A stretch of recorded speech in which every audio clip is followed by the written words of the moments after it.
साल की थी तो हमारे घर में बाबा साहब आया करते थे। इंदरपुरी में गए जहाँ ये बहन जी मायावती 5-6 साल की थी। इसकी आवाज में बड़ी ताकत थी। हम जब सब्जी वाले चौक पर बाबा साहब अम्बेडकर की जयंती मनाते थे तो इस लड़की को स्टेज पे गाने के लिए बुलाते थे। एक करुणा के सागर शांति के महानायक संबुद्ध तथागत गौतम बुद्ध की दया हो करुणा हो। विश्व रतन बोधिसत्व बाबा साहब भीमराव अम्बेडकर के चरणों में नमन करते हुए क्रांति भरा जय भीम। भंते जी को बंदामी। यहाँ जितनी भी उपासक उपासिकाएं हैं मैं उनसे नमो बुद्धाय क्रांति भरा जय भीम करती हूँ। जय भीम, जय भीम, जय भीम। भारत के संविधान विधाता की, भारत के संविधान विधाता की। जब तक सूरज चांद रहेगा, जब तक सूरज चांद रहेगा, भारतीय संविधान के विधाता की, भारतीय संविधान के विधाता की। मेरा जन्म 1948 में 15 अगस्त पुरानी दिल्ली 6 में हुआ था। जब मैं 6-7 साल की थी तो हमारे घर में बाबा साहब आया करते थे। मेरे पिताजी का नाम था जय श्री राम। मेरी मम्मी का निधन हो गया था जब मैं 6 महीने की थी। मेरे बड़े भाई थे, समता सैनिक दल में थे। मेरी एक बड़ी बहन थी। मैं अपने घर में सबसे छोटी थी, इसीलिए मैं बाबा साहब के चरणों में क्रांति भरा जय भीम करती हूँ।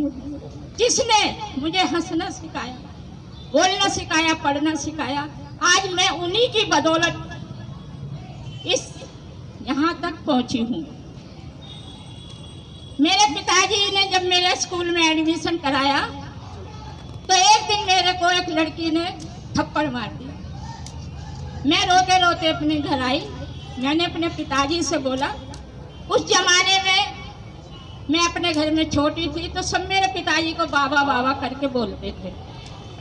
मेरे पिताजी 3 बावनी के चौधरी थे। मैंने बोला, वो मेरे पिताजी कहने लगे रो क्यों रही है? मैंने, मुझे एक लड़की ने मारा। मेरे पिताजी दूसरे दिन स्कूल में लेकर गए।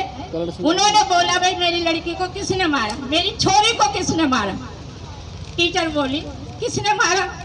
वो लड़की थी बनियों की। तो मेरे पिताजी ने उसी टाइम उस टीचर के सामने मेरे को डांटा। डांट के बोला, अगर तू इस डर को जेब में रखेगी तो सारी जिंदगी पिटती रहेगी।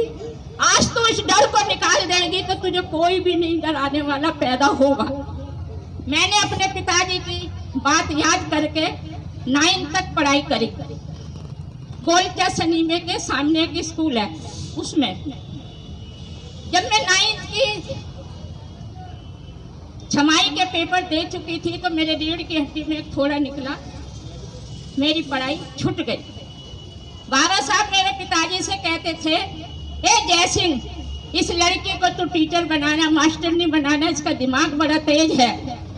मेरे पिताजी कहते थे, पर मैं पढ़ नहीं पाई। 15 साल की उम्र में मेरे पिताजी ने मेरी शादी एक समता सैनिक दल के सिपाही से करोल बाग में तय कर दी। शादी होकर मैं करोल बाग में आई तो मेरे ससुर जी नगरकोट देवी की माता की पूजा करते थे। उन्होंने मेरे से कहा, इसमें घी लगा दो बेटा, इसमें ये कर दो बेटा। मैंने कही, मैं कभी पत्थर पूजा नहीं करूंगी।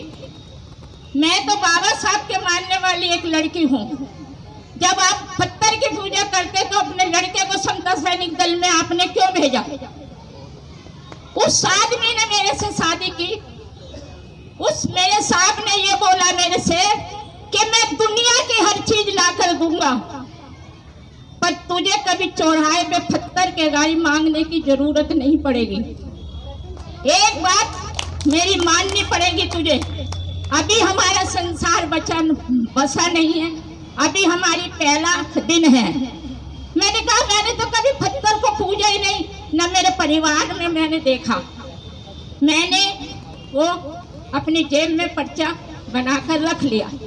आज मेरी 72 साल की उम्र है, मैं दिल्ली की बेटी हूँ। मैंने कभी किसी मंदिर के दर्शन नहीं किए, कभी मैंने ये बसोड़ा, होली, दिवाली कभी नहीं मनाया।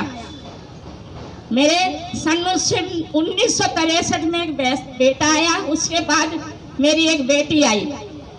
मैं बिरला मंदिर के बुद्ध विहार में जाकर मियाँ बीवी 2 बच्चों को लेकर सन 64 के में उन पूर्णमासी के दिन भंते जी से हमने बौद्ध दीक्षा ली।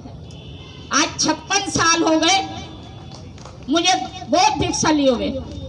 उसके बाद हमारे पास जगह की कमी आई तो हम इंदरपुरी में गए, जहाँ ये बहन जी मायावती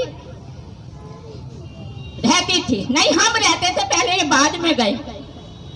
ये 5-6 साल की थी, इसकी आवाज में बड़ी ताकत थी। हम जब सब्जी वाले चौक पर बाबा साहब अम्बेडकर की जयंती मनाते थे तो इस लड़की को स्टेज पे गाने के लिए बुलाते थे, इस बहन मायावती को। इन्होंने पढ़ाई करी, पढ़ाई के बाद इन्होंने टीचर ट्रेनिंग करी, टीचर की ट्रेनिंग के बाद इन्होंने ब्रह्मपुरी में नौकरी करी टीचर ट्रेनिंग की। उसके बाद ही हमारे साहब के पास आई कि अंकल जी मैं अब क्या करूं, तो हमारे साहब ने बोला कि आप लो करो। हर जगह हमारे साहब ले जाते थे। इन 15 साल अंबेडकर भवन के अध्यक्ष रहे। मैंने कभी होली नहीं मनाई, कभी दिवाली नहीं मनाई, कभी हिंदुओं के मंदिर में नहीं गई। मैं जय कॉलोनी से रहती हुई एक औरत कोठी में रही, क्वार्टरों में रही, बंगलों में रही।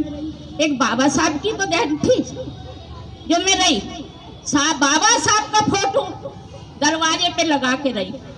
बनिया जैनियों में रही। सब औरतें मेरे से कहती थी कि ये आपके ससुर का फोटो है। मैंने ये उस इंसान का फोटो है जिसने इस भारत का संविधान बनाया, जिस आदमी ने इतनी डिग्रियां पास करी, जिस आदमी ने इतनी मुसीबत उठा के इस समाज के लिए इतना बड़ा काम करा। आज तुम उसी की बदौलत आजाद होके घूम रही हो। ये उस शख्स का फोटो है। भाई साहब और मेरे बच्चों, मैंने दुनिया की हर चीज देखी। भगवान बुद्ध के बोध गया में हर साल 2-3 बार जाती हूँ। लुम्बिनी में साल में 2 बार जाती हूँ। हमारे साहब तो जापान तक भी घूम आए, एक बाबा साहब की देन की वजह से। तो नहीं, जो आदमी दिल्ली में एक चमड़ा कूटने वाला था तो वो दिल्ली से बाहर ही नहीं जा सकता था। हमें तो बाबा साहब ने बहुत दिया और आज हम उसी बाबा साहब की बदौलत हर किसी से टक्कर ले लेती हूँ, हर किसी से झगड़ा कर लेती हूँ। बाद में मेरा बौद्ध धर्म है। अब मैं उस बौद्ध धर्म के लिए भी अपने बच्चों को बहुत समझाती हूँ।